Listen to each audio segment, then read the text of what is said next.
Hey everyone, Mr. Drake here. This video is going to go over the presidencies of Grover Cleveland, both of them, and Benjamin Harrison. So it's going to cover a period in American political history from about 1884 to about 1896.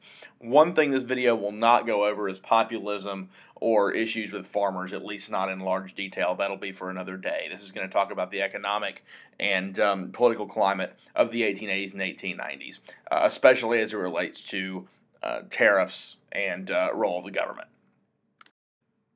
In 1884, Grover Cleveland of New York defeated James G. Blaine to win the presidency and become the first Democrat elected president since James Buchanan. So unless you count Andrew Johnson as a Democrat, which some historians do, some don't, Cleveland broke a 24-year-long chokehold on the presidency by the Republicans. He used his election as an opportunity to try to bring the country together. For instance, him being a Democrat, he has a lot of supporters in the South. This is, when the solid South really begins to truly take hold after Reconstruction. And he appoints some former Confederate officers, people who had been loyal to the South during the Civil War, to his cabinet. And at first he supported reform as far as civil service and patronage went. He personally was more in line with what the half-breeds had supported years before with trying to put a civil service commission in place. But he became so swamped with office seekers early in his term that he actually gave in and fired a lot of Republicans from their government posts and replaced them with what he called deserving Democrats. So he did end up appointing a lot of cronies to office, even though he didn't personally support patronage. He used the veto a lot because he had Congress against him a decent amount of the time. There was an aid bill passed in Congress to help farmers in Texas who were hit really hard by a drought and then by really cold temperatures during the 1880s caused by the eruption of Krakatoa in 1883, to try to give them some financial help, and he vetoed it on the ground that it wasn't the government's role to do that. His exact quote was, "Though the people support the government should not support the people." And one other sort of controversial thing that he did is he vetoed pension claims for Civil War veterans. His grounds for vetoing the increase in Civil War pensions was that most of the claims were completely bogus. And he was actually probably correct. Record keeping was not fantastic during the Civil War, so a lot of people claimed to be a Civil War veteran when they really weren't. So he really wasn't willing to loosen the purse strings to help those people either. One thing Cleveland did try to do, primarily to try to help farmers, was try to lower tariffs, which in this very pro-business climate was very high. He got attacked by Republicans for trying to drop the tariff because American businesses were thriving at the time, and as the 1888 election approached, this gave the Republicans an issue to run against Cleveland on, and drummed up support from big business and industry against Cleveland's re-election effort. So in 1888, despite the fact that Cleveland won the popular vote, he very narrowly lost in the Electoral College to his Republican opponent, Benjamin Harrison. And you see the electoral map there. The big difference between 1884 and 1888 is that Cleveland managed to win New York with Republican support in 1884. He was not able to do the same in 1888, which really helped swing the election against him. Cleveland lost to Benjamin Harrison, who is the grandson of William Henry Harrison, who had a short-lived, literally, presidency in the 1840s.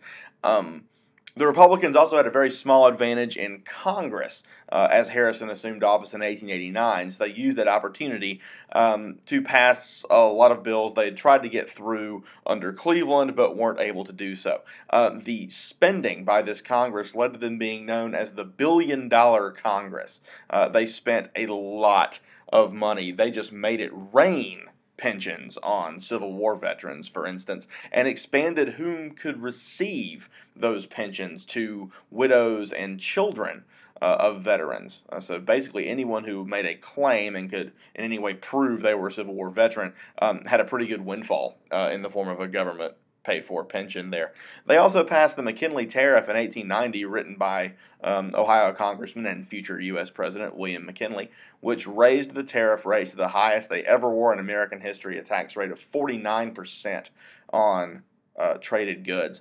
They also passed the Sherman Antitrust Act in 1890, which they portrayed as a measure that would keep monopolies from implementing unfair business practices that closed out competition. The combinations of labor wording loophole in the Sherman Antitrust Act was actually used against unions instead of monopolies. It's just another example of how pro-business the Republican Party was at this time. The Republicans overplayed their hand during the first couple of years of Harrison's presidency, though, and the tariff really hurt farmers who had a hard time trading their goods and making any money. So the Democrats were able to sweep back into office in 1890 with a huge majority in the House that was 235 for the Democrats, only 88 Republicans.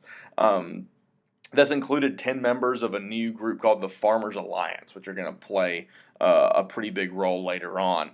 And Harrison runs for re-election in 1892, but he ends up getting beat pretty handily by Grover Cleveland, who was a bit salty over losing in 1888. That actually makes Cleveland one of 3 people in American history to win the popular vote in 3 presidential elections. The other 2 are Franklin Roosevelt, who wins 4 presidential elections, and Andrew Jackson, who won the popular vote despite losing to John Quincy Adams in 1824, and then he won the elections in 1828 and 1832. That's never going to be on the AP exam, but maybe it'll be in Trivia Crack or something. Cleveland's second term from 1893 to 97 is known mainly for the crippling economic depression that pretty much swallowed up his entire second term. It's called the Panic of 1893. It's the second biggest economic depression in American history besides the Great Depression of the 20s and 30s. It was caused by a lot of things. Some of the main causes were falling crop prices as production of crops went up with more mechanization on farms. Market was flooded, and that led to a decrease in crop prices that hurt farmers. Excessive railroad speculation. People were investing in railroad construction left and right, especially in the South and the West, areas that didn't have a lot of railroads, but they saturated the market there too, and so eventually the supply of railroad track and shipping outstripped the demand. So people lost a lot of money that they had invested there. Also, the coinage of silver, which farmers in the West especially had pushed for, trying to cause inflation so that they could have more money on hand to pay their mortgages, flooded the market with money and leads to an economic downturn there as well. The Democrats ended up getting the blame for this, even though it really started before Cleveland even took office, and they ended up getting blasted in the 1894 midterm elections. But there was a lot of discontent out there, obviously, among the people, and Cleveland had to take the blame. And one group that was really angry with the government is known as Coxey's Army. The actual name of the group was the Army of the Commonwealth in Christ. But it was led by an Ohio businessman named Jacob Coxey, and Coxey's Army was easier to say. So that's generally what it's known as today.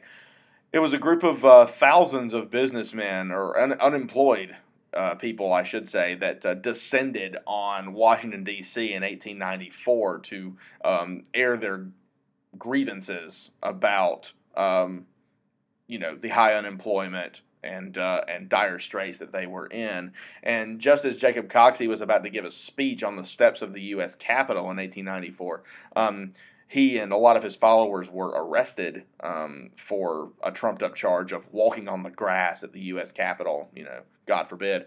But after the army was disbanded forcibly by the police, interest in it sort of dwindled. But it is a great example and a good illustration of how discontented people were at the time.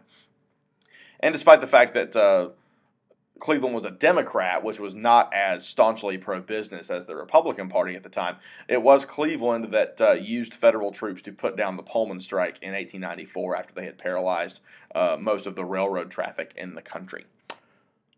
That will do it for this video. If you have any questions, you can post them in the comment section below, or if you're one of my students, you can ask me in class. Cheers.